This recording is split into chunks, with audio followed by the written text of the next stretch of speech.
Hey, how's it going? In today's video, I'm talking about Sarada, and we'll be addressing a major question regarding her. Does Sarada know she has the Mangekyo Sharingan?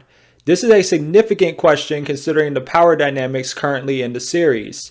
In my opinion, I would say no. She has no idea she has the Mangekyo. I'll be going over why that is the case as we progress through this video. I will also be going over how she could potentially awaken it later on in the story. This video will contain spoilers for Boruto Part 1 as well as 2 Blue Vortex, so if you're not caught up on the manga, you have been warned. With that being said, let's get started. So let's first analyze why she awakened the Mangekyo Sharingan in the first place. This occurred in chapter 80, and a lot of people at the time complained about it, although the reason is consistent with how other Uchiha have unlocked the eye in Shippuden. Sarada had witnessed Kawaki try to take Boruto's life. When Kawaki warned her to stand down or he'll kill her too, she didn't listen and thinking he wouldn't go that far. But Boruto saves her, costing him one of his eyes.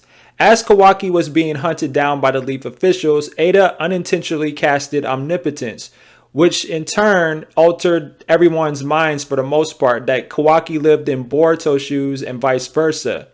Like Momoshiki stated to Boruto, those who are immune tend to suffer the most. She witnesses Mitsuki attempting to kill Boruto. Mind you, these are her two closest friends. Then Shikamaru gives the order to everyone to essentially hunt down and kill Boruto, much to her confusion. Kawaki then tells Ada to lie to everyone and proceed to say that Boruto also killed Naruto. So Sarada at this point has no reason to believe this isn't true because she just witnessed Kawaki attempt to take her life and Boruto's life. So not only did she have an extremely stressful and traumatizing day, she found out her childhood hero died. We have to recall that during Sarada's early years that Sasuke was not present in her life since he was often away from the village doing missions on behalf of the Leaf Village. Naruto had a fatherly presence to nearly all of the villagers once he became the 7th Hokage. He was the closest thing that Sarada had to a father at the time. She looked up to Naruto and wanted to be like him when she got older. She even admitted to Kawaki in the anime that Boruto had no idea how blessed he was to have a father like Naruto. Everything that occurred to her caused her to go over the edge, and so she awakened the eye. Sarada's Mangekyo design has a sun pattern which parallels Naruto, who was often associated with the sun in his Shippuden days. You can even say that this is an indicator that Naruto is the reason she has awakened her new power. Her eyes also reflect her will of fire, since she seeks to be the next Hokage. The biggest indicators in the manga version of the story on why Sarada doesn't know she awakened the Mangekyo come from chapter 80 of part 1 and 2 Blue Vortex chapters 1 and 2. And we're going to dive a little bit more into that. Let's first talk about Sasuke's reaction to seeing her awakening the Mangekyo in chapter 80. He is shown to be visibly shocked by his daughter awakening the Mangekyo Sharingan. This is after the moment where everyone found out Naruto was allegedly dead. So Sasuke likely concluded that his daughter awakened the eye because she found out the news about Naruto. What probably confused Sasuke in the post-omnipotence world was why his daughter wanted him to save Boruto, who in Sasuke's mind at this point is Naruto's killer. Sasuke more than any living character knows that the Mangekyo can only be unlocked through genuine emotion, and despite his memories contradicting the truth, he took a chance and believed his daughter. If you noticed, Sasuke never once verbally spoke out to Sarada that she awakened the Mangekyo Sharingan. He kept his thoughts to himself, and I know why he did this, and I'll explain that as we progress even further. But this is one of the biggest pieces of evidence on why she doesn't know, because her father didn't say anything. When we see Sarada in 2 Blue Vortex chapter 1 interacting with Code, notice how she never once activates her Mangekyo Sharingan. She almost looks nervous to confront him. Also, a side note, it's kind of funny seeing this interaction now, since we know that Sasuke was the one who blinded Code in his left eye. Code clearly wants revenge against Sasuke, but won't admit that he wants to take it out on Sarada. But ask yourself this, if Sarada knew she had the Mangekyo, why would she not use it against Code and the Claw Grimes? She could have put in a lot of work prior to Boruto arriving. The village was in crisis, so that was literally a time for her not to hold back. And then there's Blue Vortex Chapter 2, which is another huge indicator on why she doesn't know she has it. We actually get to see Sarada in this chapter showcase her abilities against some of the claw grinds. And she's pretty much using the same techniques she did in part 1 of the manga. She's using Chidori and fire style fireball jutsu. This is the biggest piece of evidence. She could have easily used Amaterasu to take out multiple claw grinds at once, but that never once occurred. She also could have used the Susanoo to protect herself and the Leaf Shinobi who were assisting her, and that could have led to less people getting turned into trees. A reason why Sasuke may have withheld that information from his daughter is because of the major drawback of the regular Mangekyo Sharingan. Overusing the Mangekyo quickly leads to the deterioration of the user's sight. It is very easy for a user to go blind, especially if they don't know what they're doing and they're constantly spamming ocular jutsu. Sasuke knows this all too well. During the 5 Kage Summit, for instance, he used his eyes in multiple back-to-back fights against the 4 Kage at the time, their guards, samurai, and finally Kakashi. For this reason, some Uchiha like Sasuke and Madara took the option of implanting their siblings' eyes to unlock the eternal Mangekyo Sharingan, so there will be no major drawbacks. As Itachi Uchiha once stated, the eternal Mangekyo is the light that never burns out. Sasuke knows that Sarada doesn't have the option to gain the eternal Mangekyo Sharingan like he did. She is the only active and living Uchiha in the entire world right now. Sure, you could argue that she could take one of the Shin clones' eyes in Kabuto's orphanage, but I highly doubt that would happen. 1, they are younger than her, and 2, it's just not in Sarada's nature to take away from someone else for her own personal gain.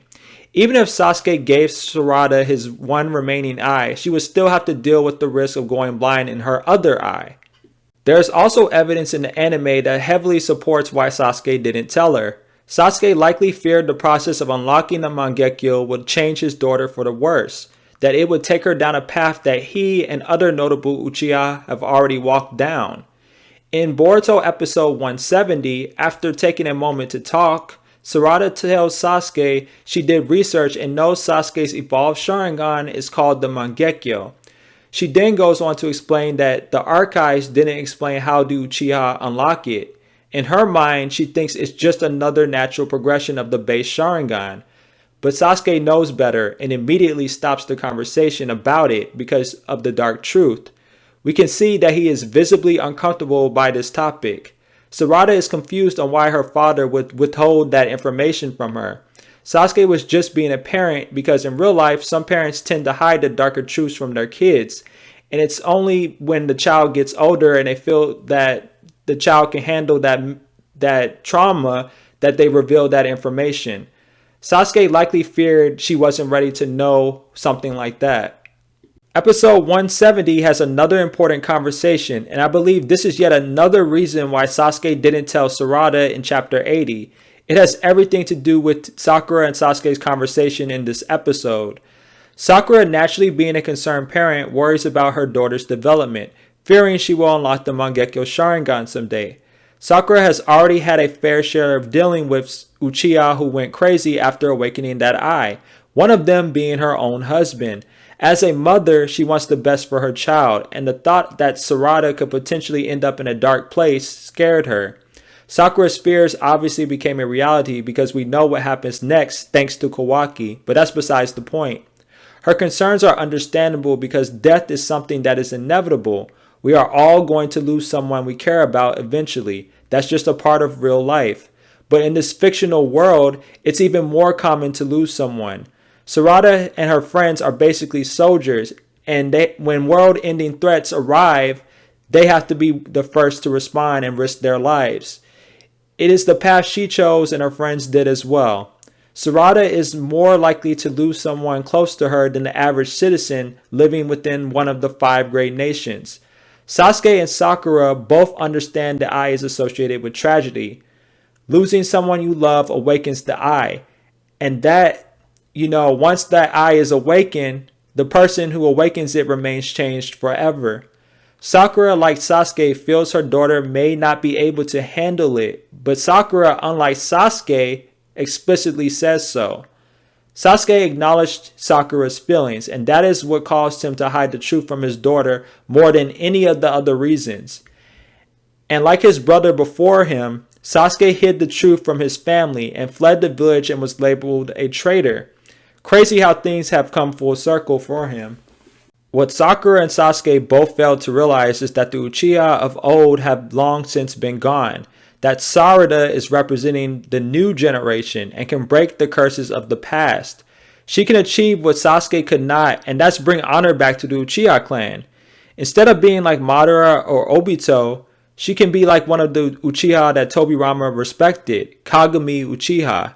He was someone that even the second Hokage admitted truly cared about the Leaf Village. Shisui was Kagami's direct descendant, and he was best friends with Itachi, another noble person. Yes, the Uchiha have a negative history, but not all of them are bad, and Sarada can be the proof that the Uchiha are capable of doing good in the modern day. Sarada currently knows her father was eaten and turned into a tree. What she doesn't know, because Boruto was interrupted by Mitsuki in chapter 6, was that one of the Shinju took the form of her father and is now calling himself Hiari. We also learned in Blue Vortex chapter 5 that Hiari has chosen Sarada to be his target and sees it appropriate to eat her. I think their interaction is going to be very interesting. Hiari has all of Sasuke's memory and jutsu. I wouldn't be surprised if he states to Sarada why she doesn't use her Mangekyo while they're fighting, which would be ironic considering that Sasuke went out of his way to hide it from her, yet a double of Sasuke is revealing that information. But I think this is going to force her into a corner while facing Hiari, and pretty much her unlocking the Mangekyo is her best chance of beating him, since Hiari should be stronger than Boruto, Code, and Kawaki at this point. What I gathered from Two Blue Vortex chapter 5 is that Sasuke's sacrifice is what will ultimately save the world, because it has given and continues to give Boruto and Sarada the means to grow stronger. Boruto took everything he needed from Sasuke, learning all of Sasuke's non-Uchiha, non-Sharingan based techniques. Boruto also took Sasuke's sword, which was symbolic of him continuing the fight that Sasuke started as the Shadow Hokage. Sarada, on the other hand, has inherited Sasuke's Uchiha lineage. They each have what the other is missing. Something that I noticed about Sasuke in the tree is that the side of his face where his Rinnegan used to be is covered up, but the side where his Sharingan is just happens to be exposed. And two scenarios could occur from this. The Shinju tree could restore Sasuke's Rinnegan. It's just a thought, but if he's released during the end of the series, and I'm talking about the very end, at least he could have his full power, since the other characters will be insanely strong anyway.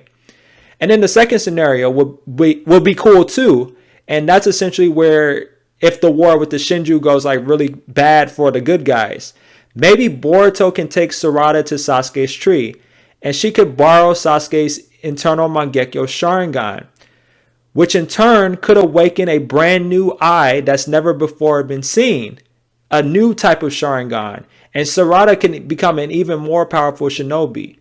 But only time will tell if any of this actually will happen, but we do know that Sarada's Mangekyo Sharingan will return, and we hopefully will get to see some crazy abilities.